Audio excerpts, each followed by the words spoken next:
A wealthy man trailed a little beggar girl who'd had the audacity to steal from him. On a crowded city street, the late afternoon sun blazed mercilessly overhead. Yet, Brian Russell walked briskly, unfazed, as if the heat dared not touch him. His impeccably tailored suit and glinting luxury watch were unmistakable symbols of the empire he had meticulously built, often at the expense of those who dared to stand in his way. At 45, his prematurely silver hair and eyes like shards of ice commanded an aura that was equal parts respect and fear wherever he went. He was just reaching for his phone to make an important call when a slight bump interrupted his stride. Initially, he dismissed it.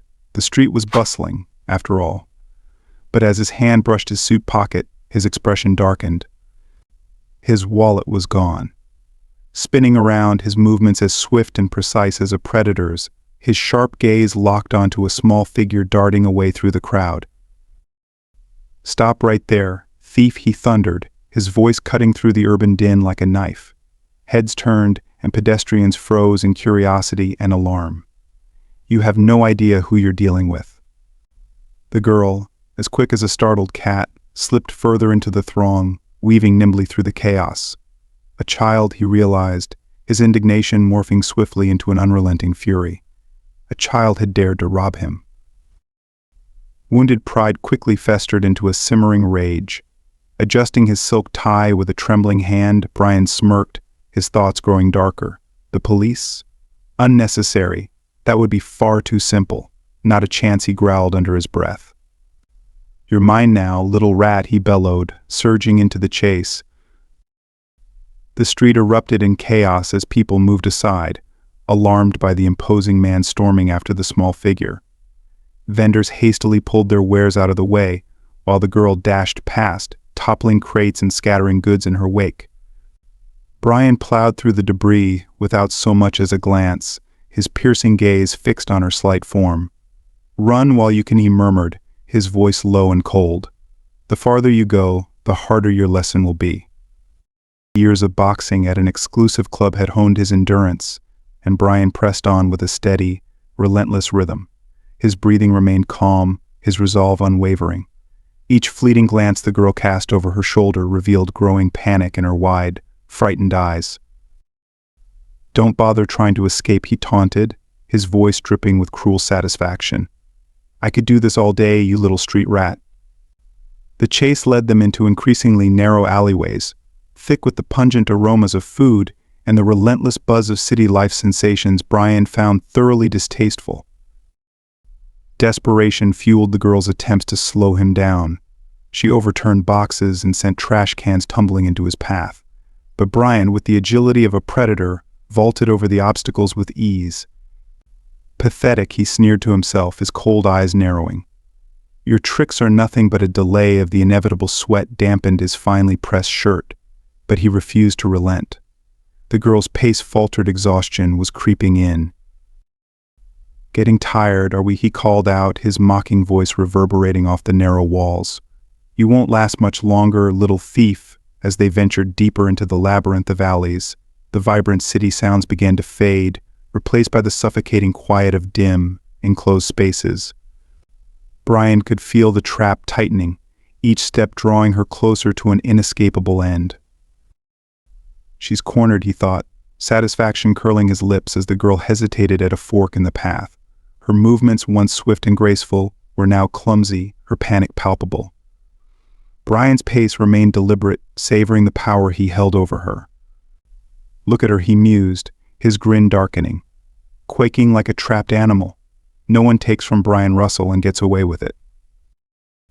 The girl dashed into a shadowed alley, her frantic steps echoing against the damp walls. Her tattered sandals slapped against the ground as she searched desperately for an escape. Typical, Brian thought, pausing at the entrance. And utterly foolish. "You've run yourself into a dead end." Calmly, he adjusted the cuffs of his shirt, his expression betraying neither exhaustion nor hesitation.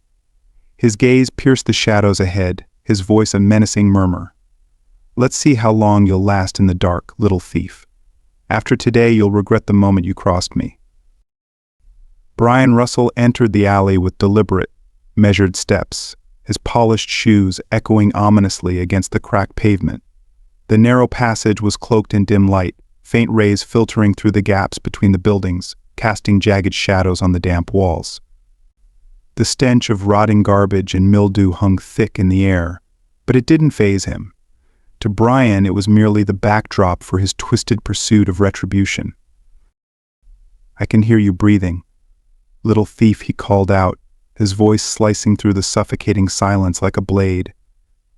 "Your heart must be pounding, as loud as the coins you stole from me." His sharp ears caught the faint rustling of bills and the telltale clink of coins ahead. Moving closer, he spotted the girl crouched behind a rusted trash bin, her small frame hunched over a pile of stolen cash. "What a sight," he sneered, his lips curling into a cruel grin. "Counting your spoils like a rat scavenging for crumbs." Mia Collins froze at the sound of his voice, her fingers halting mid-count. The crumpled bills trembled in her grasp as her dirt-streaked face lifted, her wide, terrified eyes meeting his cold, steely gaze. Sweat slid down her cheeks, mixing with the grime that marked her desperation. "Please, sir," she stammered, her voice barely audible, breaking under the weight of her fear. I didn't mean to. I just needed to." Brian's laugh cut her off, a sharp, heartless sound that ricocheted off the alley's brick walls. He stepped forward, his towering frame casting an oppressive shadow over her. "Do you have any idea," he taunted, "how much this suit costs? The one you dared to touch with those filthy hands." Straightening his cuffs, he continued, "It's worth more than you could ever dream of stealing in your entire life." Desperation gripped Mia. She made a frantic attempt to dart past him, her small legs propelling her forward like a frightened deer. But the cracked pavement betrayed her. "No, no," she cried as her foot caught in a jagged hole. She fell hard, the impact ripping her threadbare clothes and scraping her knees raw. Blood seeped through the fabric, staining the ground beneath her. "Get up," her mind screamed. "You have to run," but the pain flared, sharp and unrelenting, rooting her in place. Brian approached slowly, savoring the moment, his every step deliberate and mocking. "How pathetic," he sneered. "I thought street rats were supposed to be faster." Mia tried to crawl, her trembling hands smearing blood and grime as she dragged herself forward. "Please, sir," she begged, tears streaming down her face, carving clean trails through the dirt. "I can explain." The sleek leather wallet lay a few feet away, its contents scattered. Brian stooped to collect his belongings, his movements calm and methodical. He didn't take his eyes off Mia, the cornered child who now embodied the very desperation she claimed. "Explain," he said, his tone laced with mockery. "Go ahead, tell me why you thought you could steal from me, Brian Russell. This should be entertaining." The faint wail of sirens pierced the stillness, making Mia shrink further into herself. Her sobs mixed with the distant noise of the city, her voice barely a whisper. "Please don't call the police," she pleaded, her words trembling. "My mom. She's dying." Brian's steps faltered, his brow furrowed in both skepticism and intrigue. He studied her tear-streaked face, the sincerity in her trembling voice chipping away at his hardened exterior. "A sob story," he said, his sarcasm sharp. "Really? You think that will work on me? Do you honestly expect me to believe it?" Gathering the last of her strength, Mia raised her tear-filled eyes to meet his. Her small fists clenched, her knuckles white. "It's not a lie," she said, her voice breaking but resolute. "She needs medicine. I had no choice." Brian adjusted his silk tie, a habitual motion, though it betrayed his unease. Her raw cries echoed in the narrow alley, piercing his composed demeanor. "Why should I believe you?" he demanded, his voice still cold but tinged with uncertainty. "Why not rob a pharmacy?" The sirens grew louder, amplifying Mia's visible panic. Blood dripped steadily from her wounded knee, pooling on the filthy ground. Her small frame pressed tighter against the wall, as though trying to disappear. "Please, Mr. Russell," she whispered, her words trembling. "The medication costs a fortune. Without it, she'll die. I'd do anything for her. I know stealing is wrong, but losing her," her voice cracked, and she choked on a sob. "I can't lose her." Her anguish hung heavy in the air, and for the first time, Brian found himself wavering. Her desperation so raw, so genuine, stirred something unfamiliar in him. He stepped closer, his shadow engulfing her completely. "So, little thief," he said, his voice low and measured, "why shouldn't I turn you in right now?" Mia lifted her tear-stained face, her gaze locking with his one final time. Her trembling body seemed impossibly small against the dark backdrop of the alley. "If I go to jail," she whispered, her voice faint but steady, "there'll be no one left for her. She has no one but me." Brian stood still, his sharp gaze taking in every detail, the blood pooling beneath her, the trembling of her fragile hands, and the pleading in her dark, pain-filled eyes. Something inside him shifted, a crack in the wall of his indifference. "Prove it," he said finally, his tone unyielding. "Show me you're telling the truth, or I'll make the call." Struggling to her feet, Mia wiped the grime and tears from her face. Her voice trembled, but her determination shone through. "I will," she said, meeting his icy gaze. "I'll show you everything." "My mom, she has no one but me." Brian Russell stood still, his sharp eyes fixed on the trembling girl before him. Every movement she made, every shiver, pulled at something deep within him that he didn't recognize. Blood trickled from Mia Collins' scraped knee, pooling on the grimy ground. Yet, it wasn't the physical sight that struck him, it was her voice, helpless, raw with despair, that lingered in his thoughts. He wasn't unfamiliar with lies, but something about her anguish felt disturbingly genuine. "Prove it," he said at last, his tone cold and unyielding. "Prove you're telling the truth, or I'll call the cops." Mia swallowed hard, her breath hitching as she tried to steady herself. Her small, dirt-streaked hands wiped at her tear-stained face. Wincing, she attempted to stand, stifling a cry as her weight pressed against her injured leg. "My name is Mia," she said, her voice trembling but resolute. "I can show you. Come with me." Brian chuckled humorlessly, adjusting the sleek watch on his wrist, a practiced motion, masking his impatience. Following a street child through darkened alleys seemed absurd. Yet something in her resolve, in the way she said her name, struck a chord. "If this is some kind of setup," he warned, his voice menacing, "you'll wish the police had been the ones to catch you." With that, Mia limped toward the edge of the alley, each painful step a testament to her stubborn determination. Blood seeped from her knee, leaving a dark trail on the pavement as she pushed forward. Her small frame seemed impossibly fragile against the heavy shadows.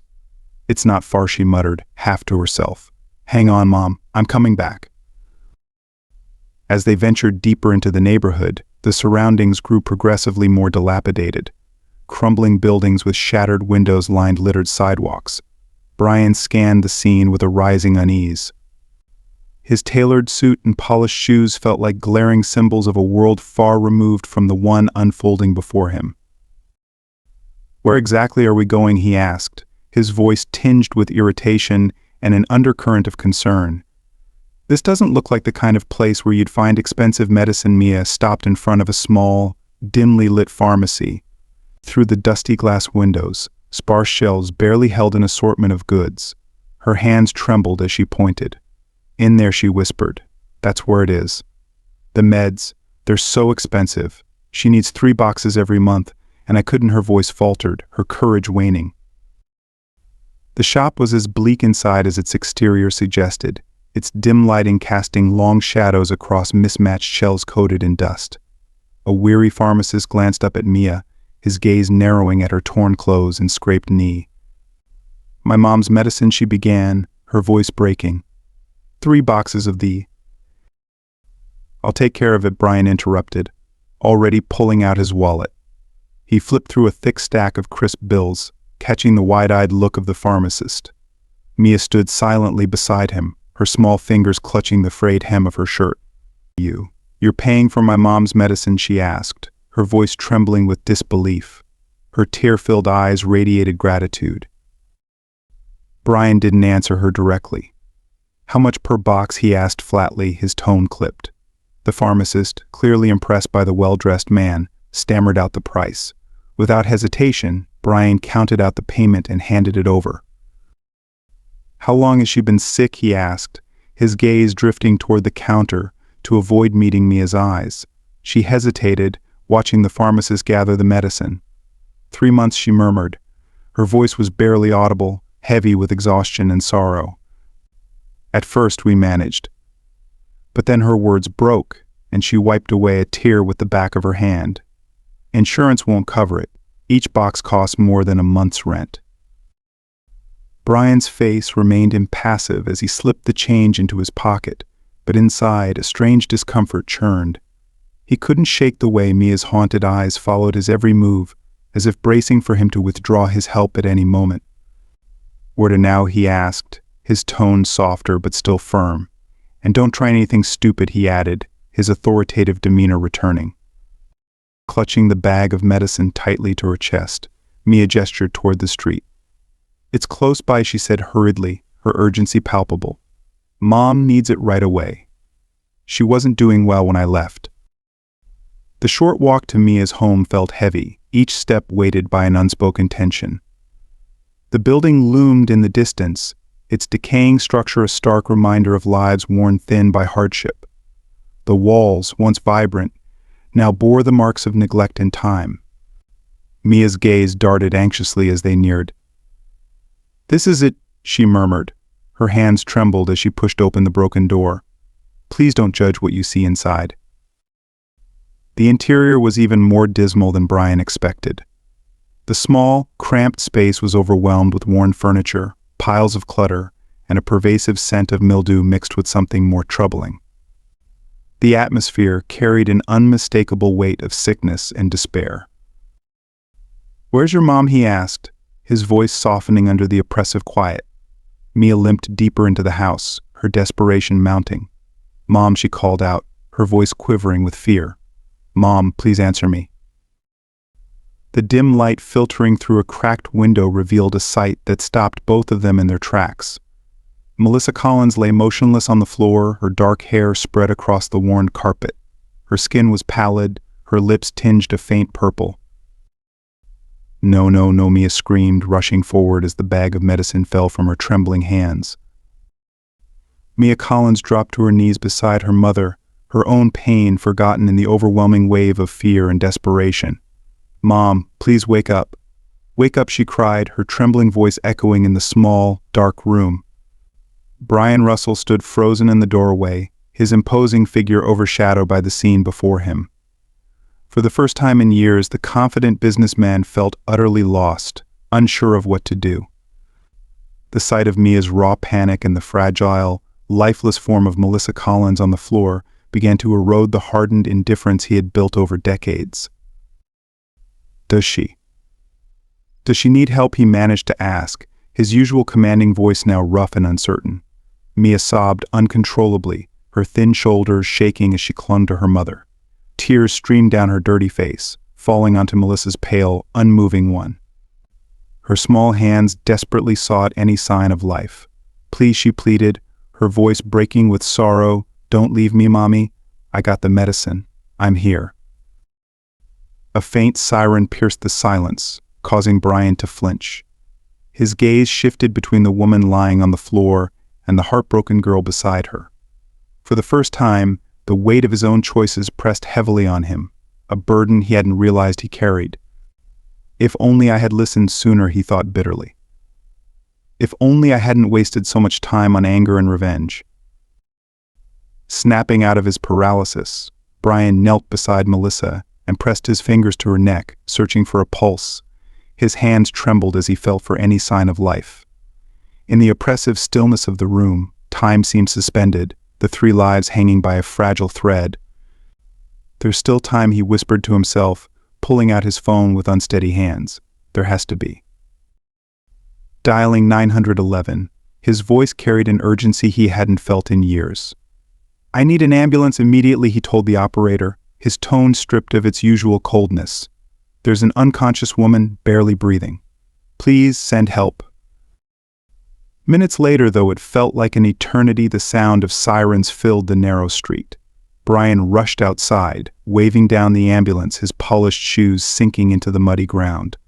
For once, he didn't care about his appearance. "Over here," he shouted, his voice booming with urgency. "She's not in good shape." The paramedics moved swiftly into the cramped house, their equipment in hand. Their movements were precise as they assessed Melissa's condition. Mia refused to let go of her mother's hand until one of the medics gently guided her aside. "Blood pressure is dangerously low," one paramedic noted, setting up monitoring equipment. "We need to get her to the hospital right away." Without hesitation, Brian stepped forward, lifting Melissa into his arms. Hours earlier, his pristine Italian suit had been a symbol of his power and authority. Now, it was stained with sweat and grime as he carefully placed her on the stretcher. "We're going with her," he declared, his voice firm. "The girl is her daughter." Moments later, the ambulance tore through the city streets, its sirens wailing. Inside, paramedics worked tirelessly over Melissa, while Mia clung to her mother's hand, tears streaming silently down her face. Across from her, Brian sat rigidly, his hands clenched so tightly that his knuckles were white. "Please don't die," Mia whispered through her tears. "I promise I'll never take anything again. Just don't leave me." At the hospital, the stretcher raced down the hall, Mia limping to keep up, oblivious to the pain in her knee. Brian followed close behind, his once impeccable suit now rumpled and stained. Pressures dropping, one of the doctors called out as they wheeled Melissa into the emergency room. "We need immediate intervention." The heavy doors swung shut behind them, leaving Mia and Brian standing in the hallway. Mia pounded her small fists against the doors, her cries echoing in the sterile space. Brian gently placed his hands on her shaking shoulders, his voice unexpectedly tender. "They're doing everything they can," he assured her. "You have to stay strong for your mom." Time passed agonizingly slow in the quiet waiting area. Mia curled into a chair, her tear-streaked face staring at the doors that had swallowed her mother. Brian paced nearby, his polished shoes clicking against the floor in a rhythmic, anxious beat. For the first time, the once dominant businessman felt utterly powerless.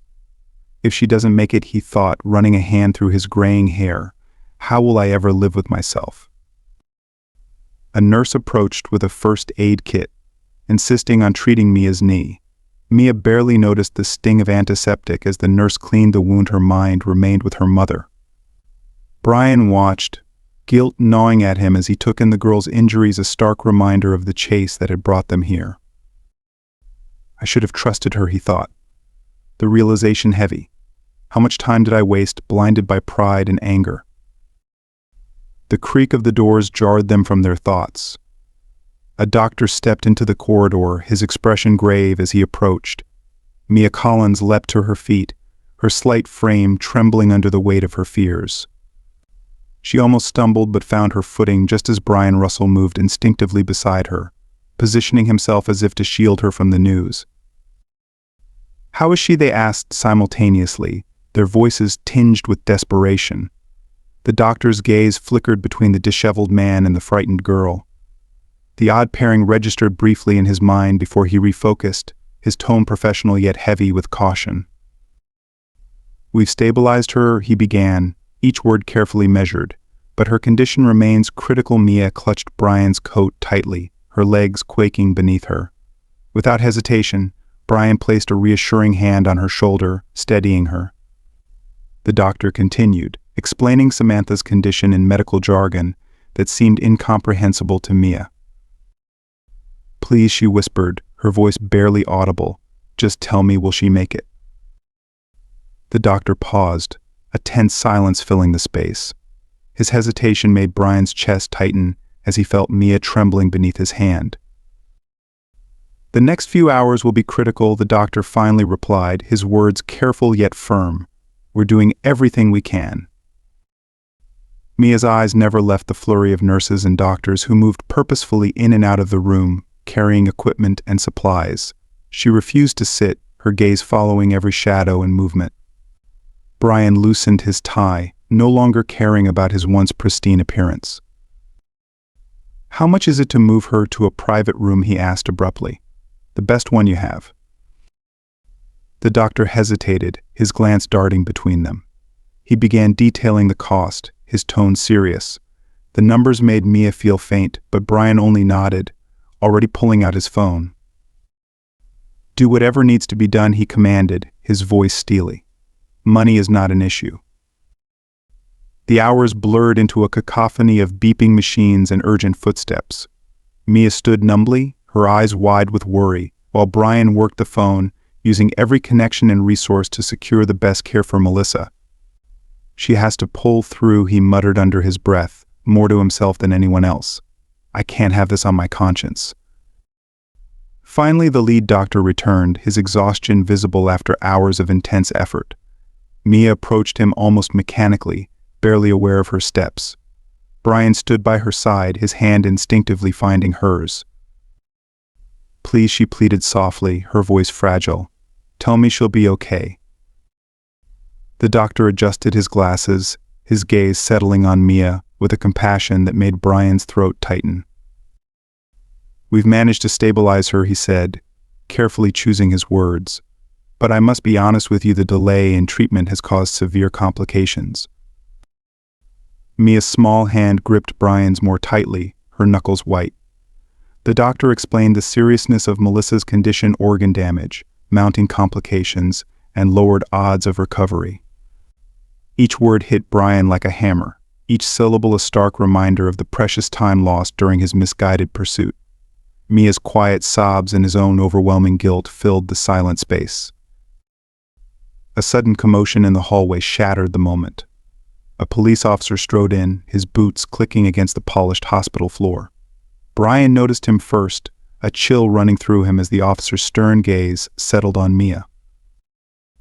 "Not now," Brian thought grimly, rising to his full height. "Not when everything is already falling apart." The officer moved with purpose, his crisp uniform a jarring contrast to Mia's dirt-streaked clothes. "Mia Collins," the officer announced, his voice cutting through the quiet hallway. Instinctively, Brian stepped forward, his body rigid with protective tension. "Officer," he said evenly, his tone measured but firm. "This young girl is facing an unimaginable situation. Her mother is in critical condition." The officer shook his head, unmoved by Brian's plea. "I'm sorry, sir," he replied, his tone formal and unyielding. "But she has a history. This time we can't let it slide." Mia seemed to shrink into herself, her frightened eyes darting between the officer and the closed emergency room doors.